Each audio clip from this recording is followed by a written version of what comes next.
So if you want to know every little aspect of the Apple Wallet and every single aspect of the Apple Card and the savings account and how to set everything up and how to maximize everything from an efficiency standpoint, then this is going to be the perfect video for you, because I posted this video right here that actually talked about the Apple Card and all the benefits that it brings and why I think it is a keeper card in 2024 as a zero-fee card.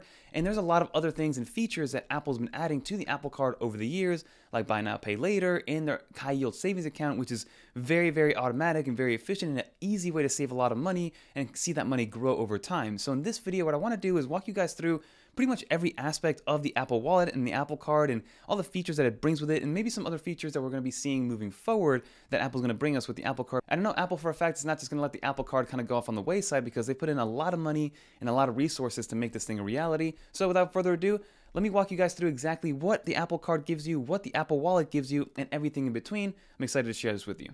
So before we get into tutorial mode and go into the Apple Wallet app itself and kind of walk you guys through everything, I want to quickly recap everything that the Apple Card gives you. If you guys want a more in-depth video, definitely watch the one that I'm going to link down below and leave at the end of this video. But at a high level, the Apple Card is Apple's zero-fee card. So when they mean zero fee, it means no annual fee, no foreign transaction fees, no late fees or anything like that. So you will not be paying any fees whatsoever on this card, which is amazing.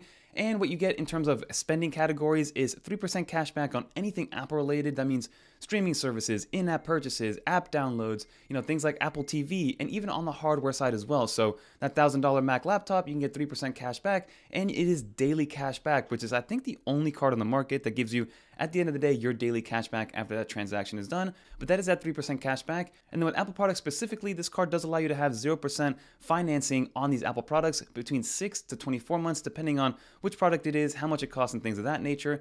And then they also have some other merchants at that 3% category like Panera and Nike and Exxon. So if you use any of those merchants, then you know that you're going to get that 3% cash back. And then the 2% cash back is for any Apple Pay purchases, and that could be either online or at a physical brick and mortar store. So as long as you use Apple Pay to actually check out and make that transaction, you will get 2%. And here in the US, we're getting close to 90% of all of merchants accepting Apple Pay, which means this is almost essentially a catch-all 2% card in my personal opinion, because it's very, very rare. And I think I've only done it a handful of times where I use a physical card, because once you use a physical card, then that does give you only 1% cash back on everything else. So basically 1% cash back when you use a physical card, 2% cash back on anything when you use Apple Pay, and 3% cash back on anything Apple related and some other merchants. So that at a surface level is what you get from the credit card. The current sign-up bonus for this is $75 after you make your first transaction purchase within 30 days of being accepted for the card. So that's pretty much the only sign-up bonus that you get, but it is $75 cash back, which can be used pretty much for anything, and that is the only thing that Apple gives us from a sign-up bonus standpoint. But now that we have that all out of the way, let's hop into the tutorial mode and walk you guys through how to use this high-yield savings account and how to make it as efficient as possible. So let's get into it. Alright everyone, so let's get right into this video, and the first thing I will say is that I know most people might know this already, but if you want an Apple Card, you actually need to have an iPhone. You can't do it with an iPad, you can't do it with a Mac, and you cannot do it with any other phone, so you need an iPhone to not only apply for it, but then also pay it off after the fact in the Wallet app. And just to start off, if you go into the Wallet app to apply for this card, it's very simple. You just go into the Apple Wallet app, press this little plus sign, and then you'll be able to actually apply for the card. It takes about 3 to 4 minutes to do everything you need to do, and then they'll actually approve you right then and there, and you can actually start to use your Apple Card immediately while you wait for your actual physical card to show up in the mail. So once that's all set up, you will see your Apple Card in your Apple Wallet down here, and this is where everything is going to kind of function and where everything's going to work out here. So to give you guys a layout of the land here, you have your Apple Card right here, you have your card balance, which lets you know how much you owe on it, and as well as how much more credit you have on there. You have the ability to pay your dues early right here. You get some weekly activities, so you're able to track exactly how much you're spending, how often you're spending on a monthly and yearly basis. So you can see that for 2023, I actually spent $3,236, and that's going to be mostly on Apple products, because that is what I use this card mostly as. This was actually one of my first cards ever, and I did use it a lot in the beginning, but as time went on and I started to adopt other cards, I started to use this one less and less, but I still use this card for all of my Apple purchases because I do get daily cash back when that happens, which we'll touch on in a little bit. Then you have your savings account right here, which we'll also touch on in a bit. You have some kind of updates right here, which is Apple kind of advertising, and then you have all your other transactions down here, which as you can see are very Apple related, as aside from a couple of other ones that I have on here. But the next thing I do want to walk through is over here in the actual card setting. So this is going to be only accessible with Face ID, And I'm going to blur some of this stuff out, but as you can see that with the actual card itself, you do not get a credit card number actually etched into the card. So if you actually want to use this card and use a credit card number and you need to input the credit card number, this is where you find it. So you have your name, your credit card number, the expiration date, the security code, the type of card that it is. You can actually request a new card number, which is, so if you press this request a new card number, you can actually request it if, let's say, you get stolen and you need to request a new number. It's very easy to do. And the beauty of it is that if you do want to change your number, it doesn't matter with the actual physical card because it'll still be the same physical card since there is no actual number tied to this. You do have the ability to turn on advanced fraud protection and then add additional card numbers, so that's good to know, and that is everything from a card number perspective that you need to know, and you access that right there. And then the next thing I do want to show off is actually in this 3 dots right here. This is where most of the stuff is going to be happening. So you have the ability to schedule your payments if you want to. Like for me, it's always at the end of the month, which will actually pay this card off live with you guys right here before the video ends. But then you actually have your monthly installments. So if you guys are Apple Card users, one of the biggest perks of having an Apple Card is being able to actually get Apple products with 0 interest between 6 to 24 month spans. And that all depends on what product it is, how much that product is worth. Like for instance, AirPods Pro, you can only finance for 6 months, but something like an iPhone, you can actually finance for 24 months. And that's actually what I'm doing with this current iPhone right now. I finance it directly through Apple, and I don't finance it through, let's say, my carrier and things like that. So if I go into my monthly installments, you can see that I have a few. So these are all the completed ones. And right now I have an iPhone 15, 15 Pro, and even an iPhone 13. And you can see and get a progress update of how much you've paid off, how much total remaining balance you have. You can even pay it off totally early if you want to after you follow this little blurb right here. Now I will say that you cannot pay off monthly installments in full early if you are carrying a balance. If you're carrying a balance, it's going to make you pay off that balance first before paying for the hardware early. Something to take into consideration. I do recommend always paying off your balance in full, which is something that I like to do and not carrying a balance, but some people need to do that, and I do respect that. And now before we get into the daily cash, I do want to show off how to actually pay off the card and how Apple has been able to actually educate credit card users on what interest is. So if I want to pay this card early, you can see that I have this little click wheel right here. And it is turned green because if I pay off the $72.74, which is actually my last installment date, I'm still going to be good and I'm not going to owe any interest. And I can actually pay off even more if I want to and go to blue, which means I'm paying this completely off and it will say no interest charges down here. Now, for some reason, if I was carrying a balance and I want to pay less than this, and let's say I'm already due and I have a minimum due, it'll actually show you how much interest you will be paying if you don't pay it off in full. So let's say I'm going to pay off $100 and that isn't the full amount that's owed on it. It'll let you know down here like, hey, you're going to be paying $7 in interest if you only pay $100. So this is what separates this credit card from a lot of other credit cards.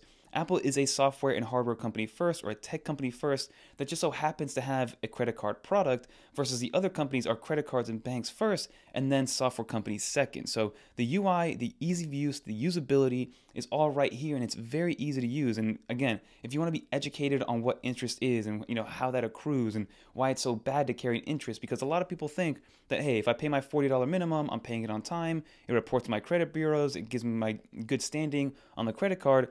Yes, that's true, but you'll be carrying a balance, which will hurt your credit card utilization and things like that. So you always want to be paying it off in full at all times. And to show you guys, I will pay this off early because there's a cool animation that you can see that my card has a bunch of different colors, and each color actually represents a different category of spend. And as you can see, it actually breaks it down here as well. So shopping is one color, entertainment's another one, and services, which are right here. So if I want to pay this off, I can actually pay off the full amount, which I'm going to do live. And then you'll actually be able to see that the credit card goes completely white after it is done processing. So it lets you know that you paid it.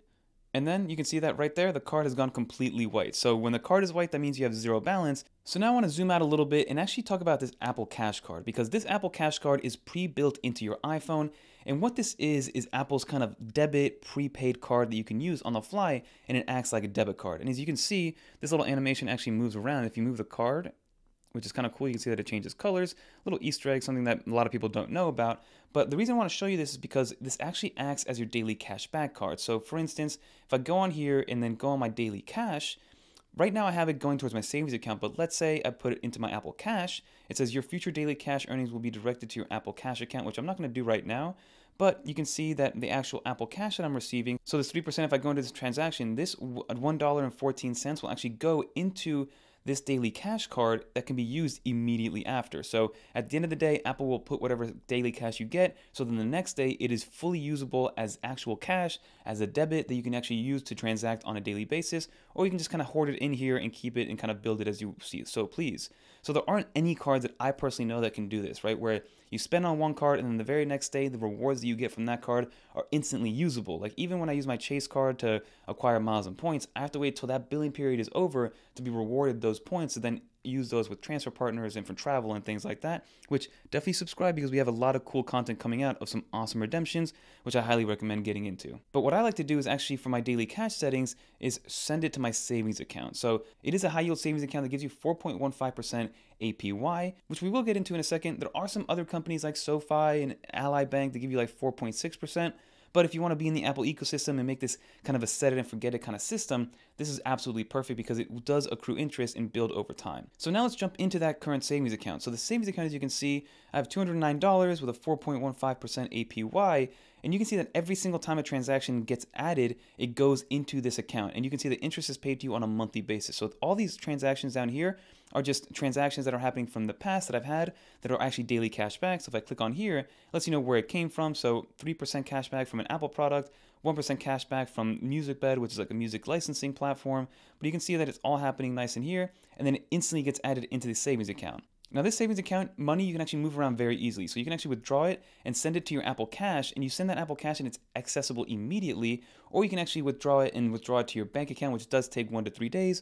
It's closer to that 1 day than the 3 days. And then of course you can also add money from your daily cash or from your bank account directly, and same things apply. If you move it from your daily cash card, it'll be immediate, and if you move it from your bank account, it'll be 1 to 3 business days. So I think this savings account is a game changer for a lot of people that just want to make it very easy, very efficient, and not have to worry about anything. So it acts like a normal and traditional bank account. It just doesn't have an associated debit or credit card, and it isn't really a bank per se. It is all done through Goldman Sachs, and I'm positive that this high yield savings account is going to be something that's staying moving forward if Chase or American Express or Synchrony, hopefully Chase, takes it over. And if I go back into the daily cash section, down here is where you can get more from Apple. So you can see that there are some deals going on right now. I will link this referral down below. You do have 1 month and 1 day left to take advantage of this. Basically what it means is if you apply for the card, you get approved, you get $75 of instant daily cash back after your first transaction. This is only for the people that applied. Like if I refer you, I don't get anything in return, but something to consider. And then you also have this deal right here, which basically if you add verified users or authorized users, you're able to get $200 daily cash back over time. And then, like I mentioned, there are some other bonus daily cash merchants that fall into that 3% category. So if I hit T-Mobile, you get 3% cash back from T-Mobile if you use your Apple Card to pay your bill, and some other ones like Uber Eats and Uber, which again, can be used over time. And you can see my daily cash back over time, over the 4 years that I've owned this card, I've gotten over $1,100 in daily cash back. So 1, 2, 3, and bonus percentages. And then one more thing that Apple did add from a financial standpoint is something called the buy now, pay later. Now, I'm not a huge fan of these short-term loans, but basically if you're making a purchase that's between $100 and $1,000, Apple will let you pay those off in installments with 0 interest as long as you pay them off on time, and it's basically can be done with anything that takes Apple Pay. So just to give you an example, just press on this Apple Pay button. It'll show that it's $286, and it's, again, I'm paying with Apple Pay, but you have 2 options here, pay in full or pay later. So if I press the pay later button, it's going to let you know that $71.57 every 2 weeks to pay this off. So in 6 weeks, you'll fully pay this off and it's 0 interest. Again, if you miss these payments, it's going to be a crazy amount of money that you owe. So I don't recommend doing this, but it is an option that's built directly into iOS, and it'll still work with your Apple Card, which will give you that 2% cash back since this is an Apple Pay purchase. So anything that takes Apple Pay will be able to do the buy now, pay later. Again, don't fully recommend it as just a financial tactic, but it is there if you guys need it. I actually love the Apple Card from an education standpoint as well, because it's the only company that kind of shows you the consequences up front and lets you know, like, hey, if you do not pay your card in full, you're going to owe us this amount of money, and it's going to continue to accrue, and over time it's going to get worse and worse and worse. So I'm a big fan of that. And also when you pay it pays off in real time. Everything just works so seamlessly. And again, Apple is a hardware and software company first and a banking company second. That's why this UI and this information is so usable and so easy to use. But that's going to do it for this section of the video. Let's finish it up. Now that will just about do for this video, everybody. Hopefully you learned something new and now you kind of are mastered in how to actually use the Apple Wallet account, because the Apple Card gives you a lot more functionality just past, being able to get that 3, 2, and 1% cash back on certain categories. As you saw, we have this high yield savings account at 4.15%. You have the buy now, pay later. You have the ability to kind of scramble your credit card number. You have the ability to never have to use a physical card. There's a lot of things that Apple has perfected because Apple is a software company, a UI company, and a hardware company. So that is what they're going to put their best foot forward at. And in my opinion, it is the best best kind of application and software service you get from any credit card company. There are some other companies like American Express and Chase where their actual applications are getting much, much better, but just how integrated it is into the ecosystem with the Apple Card is just an amazing thing to see. So I definitely recommend for those people that are in the Apple ecosystem that just wants to kind of set it and forget it kind of situation, the Apple Card could be a very beneficial card for you moving forward, especially if you do a lot of Apple Pay transactions and if you are Team Cashback. Now, I'm Team Travel when it comes to points and miles, and I will leave some other videos linked down in the description below if you guys want to see how I redeem my miles and points moving forward. But I did want to make this video because Apple Card seems to have a lot of interest, and a lot of people do want to get into the Apple Card game, even though there were some rumors about the Apple Card being canceled, which I know for a fact will not happen. But that's going to do it for this video, everybody. Like I mentioned, if you want to see some other point redemptions, click on this video right here. If you want to get a more in-depth walkthrough of all the perks of the Apple Card, click on this one as well. But that will do it for this video, everybody. And until next time, I'm Fernando, and I'm out of here, everybody. Peace. Leave some comments down below if you guys are Apple Card users. I'm very curious to know. Peace.